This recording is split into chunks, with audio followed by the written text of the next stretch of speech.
How to fix microphone not working on Messenger on Android.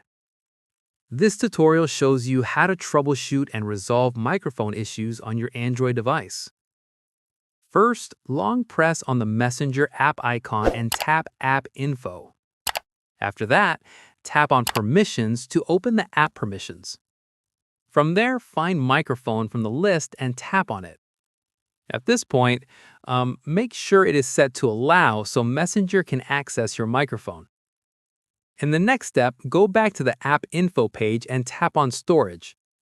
Following this, tap on Clear Cache to remove any corrupted data that may be affecting the microphone. Once done, open the Google Play Store and search for Messenger.